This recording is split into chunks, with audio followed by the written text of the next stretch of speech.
All right, so thanks for tuning in this week. Our topic again this week is estate planning for blended families. And so today we're going to be diving into our blog and really discussing the primary concerns that oftentimes individuals face when they're on a second marriage and they're now in a blended family. They may have stepchildren, or as a grandparent, you may find yourself needing to plan for step grandchildren. And this is an issue that is now impacting more Tennesseans. According to the Pew Research Center, over half of individuals who remarry are in blended families with children living in the marital home. So this is real, and we need to ensure that we're planning the appropriate way. And it's important that the estate plan for both individuals in a marriage to take into account this new family structure. Each family does have its own dynamics and priorities, and blended families add another dimension to plan for.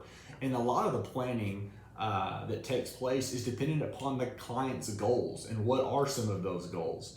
Well, number one could be age. All right. Individuals sometimes marry much later in life after a spouse has passed away or they're older. And that means that the adult children in both marriages may be adults and have moved on. They may be living in different parts of the country, and so the age not only of the marriage, but also the age of the children is going to dictate how the estate planning is done.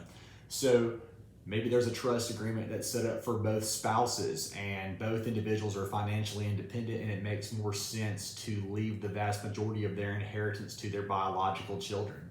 On the other hand, maybe there's younger children that are now in this new family, and they're treated the same way as if they were that spouse's own children. And so their trust or their will needs to account for that child, this new child, as a biological child, as their own adopted child, even though they may be a stepchild.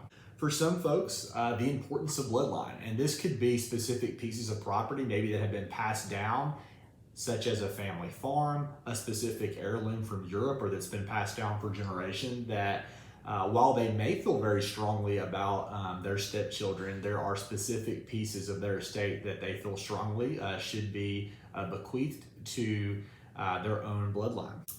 Relationships. Unfortunately, we know that sometimes family dynamics occur to which stepchildren are just not, the relationship is not that strong. Perhaps once the second marriage has occurred, the stepchildren are in different states, and there's just not a very strong relationship. And so that's going to dictate whether they are beneficiaries or to what degree they'll inherit from their step-parents' estate. These are all important goals to understand, and they need to be reflected in an individual's estate plan, which brings us to some estate planning strategies. I encourage everyone to click the link below. The blog goes into more detail on some of these strategies. It's important to understand that in a will, if we're just planning with a last will and testament, number one, if your spouse is the primary beneficiary in your will or in your trust, that spouse is then going to have the ability, those assets are then going to flow according to their will or their trust. And so essentially your assets are going to flow according to your spouse's plan, which may or may not take into account your own biological children. This is why it's critical in blended families that we're taking into account both spouses' wishes in the estate planning process. And sometimes that warrants separate counsel. Doesn't mean that it has to, but oftentimes that's the prudent decision and the way to move forward in the planning process. When we're talking about a will, it's also important to recognize that if there's minor children that need to inherit through a will may not be the best option. Why is that? Because the legal guardian is ultimately going to receive those assets. That might be your child's new spouse, and ultimately the assets in your plan that you set up for your stepchildren or your step-grandchildren might not be effectively carried out, which is why trusts are often preferable vehicles for blended families. They just are. You have a lot more control over asset distributions and how you want the estate to be carried out to stepchildren and to step-grandchildren, and for what purposes. And even for a new spouse that you may want to provide for them for the rest of his or her life, and also for a class of beneficiaries, including again, stepchildren or step-grandchildren. Perhaps even a neutral trustee can be appointed to ensure that favoritism is not displayed and that everyone feels like they're being treated equitably.